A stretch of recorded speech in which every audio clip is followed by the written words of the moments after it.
ذرا سوچے، ایک شہر جہاں سڑکیں نہیں بلکہ پانی بہتا ہے، جہاں گاڑیاں نہیں بلکہ کشتیاں چلتی ہے۔ یہ شہر صرف خوبصورتی کی علامت نہیں بلکہ یہ قدرت کی طاقت اور انسانوں کی کمزوری کا منظر ہے، اور یہ شہر آہستہ آہستہ پانی میں غائب ہو رہا ہے۔ کیا ہم اس خطرے سے سبق سیکھیں گے؟ میں بات کرنے والا ہوں وینس کی۔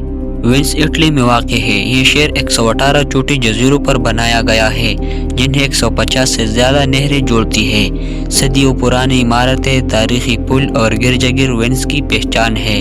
یہاں زندگی کبھی سڑکوں پر نہیں بلکہ پانی میں چلتی ہے، اور یہی وینس کی خوبصورتی ہے۔ وینس میں سب سے بڑا خطرہ ایکوا الٹا ہے، یعنی اونچا پانی۔ یہ وہ لمحہ ہے جب سمندر اچانک بڑھ جاتا ہے، گلیوں اور گھروں میں پانی گھس جاتا ہے۔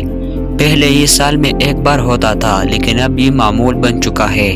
وینس کے ڈوبنے کی دو بڑی وجوہات ہیں۔ نمبر 1، شہر آہستہ آہستہ نیچے جا رہا ہے۔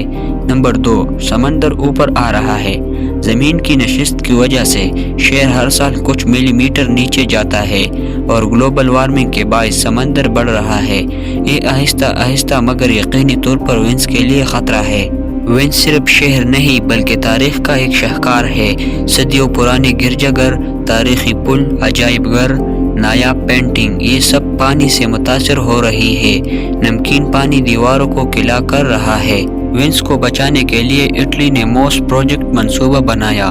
یہ گیٹس ہائی ٹائیڈ کے وقت بند ہوتی ہے تاکہ پانی نہ آئے، لیکن حقیقت میں یہ منصوبہ مکمل نہیں ہوا۔ تاخیر اور مسائل ابھی بھی ہے، اور ماہرین کہتے ہیں کہ ہمیشہ کے لیے وینس کو نہیں بچا سکتا۔ وینس ہمیں یہ سکھاتا ہے کہ قدرت کے سامنے انسان کی طاقت محدود ہے۔